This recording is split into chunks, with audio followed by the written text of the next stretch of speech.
Us live now is the Shadow Home Affairs Minister, Karen Andrews. Karen, good to see you. Thanks again for your time this morning. So, yeah, the Navy intercepted 2 more boats. Among those on board was a 1-year-old child. The Navy in Sri Lanka is certainly doing a job at the moment, aren't they? Look, absolutely. It is concerning that there's clearly an increase in the number of attempts by people from Sri Lanka to come to Australia. Thankfully, the Sri Lankan Navy is doing a fantastic job, and they've been able to intercept a further 2 vessels that we're aware of. But it is concerning, and we would be certainly looking to make sure that the Australian Border Force keeps up the great work that it's done over the years. But, you know, it is concerning for us, absolutely.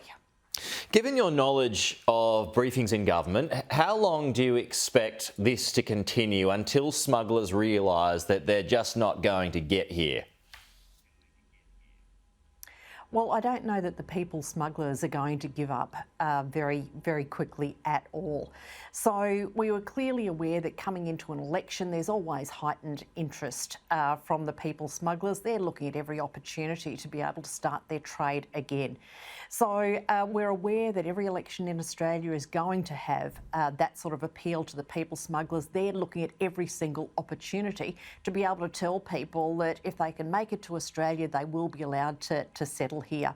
Now, when I was Home Affairs Minister, we made it very clear that people would never be able to settle here. We had in place temporary protection visas, which meant that effectively that they couldn't. But the people smugglers look at every single opportunity. And I was always acutely aware as the Home Affairs Minister that that was going to be the case, and that's why it was so important that we had the right messages going into Sri Lanka and to Indonesia. We made it very clear you would never, ever, ever be able to settle in Australia, and we did the messaging with there is zero chance that you will settle in Australia. So that messaging has to continue. The 3 pillars of Operation Sovereign Borders has to continue. Still in the region somewhat, but NATO has formally classified China as a threat overnight, called it malicious by expanding nuclear capabilities in secret. Some pretty strong language. I think it's the strongest language that NATO as a whole has ever used against China. What are your thoughts on that? Look, it's very strong language, and I'm not aware of language that strong having been used in the past. But I think that the region that Australia is in has been acutely aware of the actions of China. We have been particularly conscious of the cyber activity, the malicious cyber activity, and that's why the coalition moved quickly to put in place some key protections for our critical infrastructure here in Australia. So those were very important measures. But cyber activity in Australia is something that the new government needs to be absolutely across and continue the good work of the coalition government. And other forms of so-called grey war tactics as well. Yeah, absolutely. So the Indo-Pacific region is clearly very important to Australia. So we need to be very mindful of anything that threatens our security here, whether it be cyber risk or whether it be anything else. So the new government needs to be absolutely on its game and making sure that they are putting in place the protections that are needed and extending those protections that were put in place under the coalition government. Okay, just a final one here on energy. We've got some pretty serious price spikes that are going to take place from July 1, Karen. Chris Bowen, he's got some work cut out for him with forecasts that wind and solar needs 9 times the investment, storage needs 3 times the investment of what it is. Labor's already pointed out that your government left them way behind the 8 ball, but can those investments be made in a shortish period? Well, it is absolutely important that we have secure energy supplies here in Australia. And I don't think that there's any credibility with what Labor is saying about the circumstances in which we find ourselves here, because they did have the opportunity to prepare for the coming into government. They clearly have no plan. They're running around now effectively flapping their hands and saying, you know, there's a whole range of issues. Well, yes, there are, and we need to make sure first and foremost that Australia has a very secure and strong, reliable source of energy.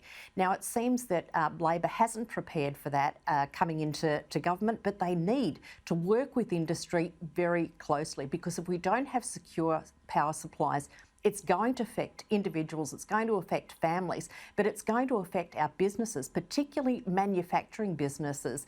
Now, the coalition government did a lot of work to rebuild manufacturing here in this country, and I don't want that to be lost under a Labor government. But if you support Labor's higher emissions targets, wouldn't that speed up the process in getting more renewables online to work alongside, at least for now, coal, gas, etc.?